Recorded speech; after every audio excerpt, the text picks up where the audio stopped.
Hey guys, welcome back to another edition of Intuitive Angling. Much appreciated you guys tuning into today's video, and excuse me again for the hoarse voice. It's getting a little bit better, but it's a little bit still raspy out there talking. So I'm gonna get through today's video as best as we can. Today I'm going to talk about one of my favorite topics, and that is when you want to use dye, or excuse me, when you want a chartreuse-tailed dye or chartreuse-tailed, color on the bait that you're fishing. I'm going to give you guys, go over sort of a list of scenarios, sort of like the common times that I like to do that. I think I might add up to a few more fish with you guys. And real quick before you get started in this, if you guys are interested in any of this stuff I'm talking about, as you know, I'll include the Baitworks link in the description. If you use that link, it's a great way to help the channel. You can also get the Block It Old School jigs through that link there. Much appreciated, guys.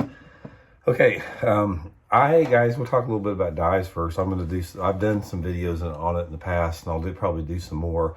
Dyes, if you guys haven't used them, they're one of the most important tools as far as for customizing colors. Not only on soft plastics, but you can use dyes on hard baits too. And I really like using them because basically you can put a custom color on the bait that you're fishing, knowing that nobody else is really doing it like that, as far as the, how much you dye and how dark or how light it is.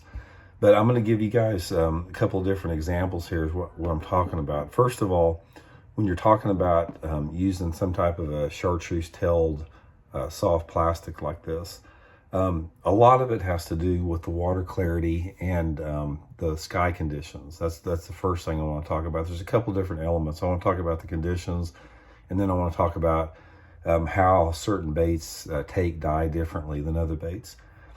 The times that I want to use dye on a soft plastic is that it's totally about water clarity and it's totally about sky conditions, the correlation between the two.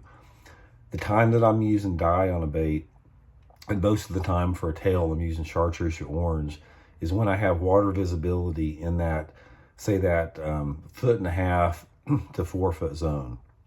If the water visibility is less than 1.5 feet, I'm not using a type of bait that takes dye very good. I'm using a darker color like a June bug or a black and blue or black neon, something like that. And then if the water visibility, excuse me guys, I'm going to be clearing my throat a lot in this video.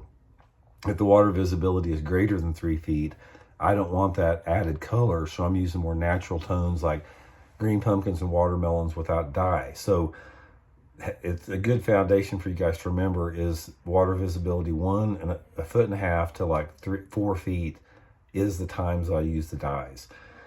The times that I really like to use them is if I have the water visibility in that zone and I have different conditions that affect the light intensity, such as wind, cloud conditions, sun, lack of sun, rain, that type of stuff. If I'm fishing like the guide that I go by is if I'm fishing like 1.5 to 2.5 foot visibility, I like to use dye most all the time in that situation. I just find that I get a few more bites on it, and I'll show a little bit about the extent of the dye.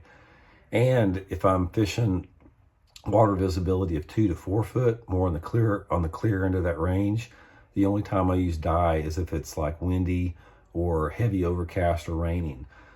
You will find, excuse me, in the clear water, if it's rainy and windy and cloudy, you can definitely get more bites by dyeing your tail chartreuse than you can any other time. So it's sort of a fine line as far as it's sort of something you have to experiment when you're talking about the combination of your light intensity based upon your cloud conditions and the actual water visibility. And also the water visibility, it depends on the type of water visibility you have, whether you have like a tannic color to it or some type of a blue color like you have up north, or an algae tint like it's green, a green type of a tint. There's different types that respond better to that. But ultimately, when I'm putting chartreuse on a bait, I want it to stand out a little bit, but yet I still want it to be subtle. I don't want it to be too much. Okay, now based upon the plastic that you have, it's going to take dye differently. This is a Zoom Trick Worm that was chartreuse out of the factory. And you can see how bright the chartreuse is just out of the factory. And this is a Zoom Sea Craw that I've dyed the tail chartreuse in it. So you can see it's a lot more subtle. One of the things you'll find out about using dyes is that every color of soft plastic takes the dye different. If you're using like a white or pearl color, like this Megabass Spark Shad, you can see how bright the dye is on like a pearl or a white when you apply it to that. Yet if you use like a green pumpkin or a watermelon, it's a lot more subtle. It's a lot more see-through on there. So the amount of glitter that you have in the bait and the actual color of the bait will also determine, you know, how the dye actually looks on there, how pronounced it is. Another thing that you want to get comfortable with is you can see here, I've got all of the legs dyed, this entire flapper part. Sometimes you just want a little bit of puff on the end of there. So sometimes I'll take a magic pen and I'll just put a little bitty puff on there, you know, if the water's a little bit clearer or if it's a little bit brighter out there. So the extent of how much I dye depends on how much I want, how obtrusive I want that bait to look in the water. It's a lot of it, guys, that's sort of a basic foundation of it, but a lot of it is experimentation. It's experimenting with how the bait looks in the water that you're fishing and how the fish are reacting to it. Because a lot of times fish will react different to different types of dye colors based upon time of day, again, wind and cloud conditions, water visibility. So it's a matter of experimentation.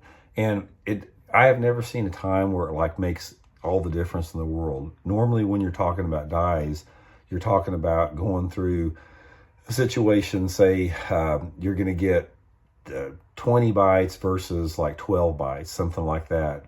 Sometimes the dye can help out that much in there. So anyway, guys, add dye to your arsenal. I'm telling you right now that it can make a big difference at times.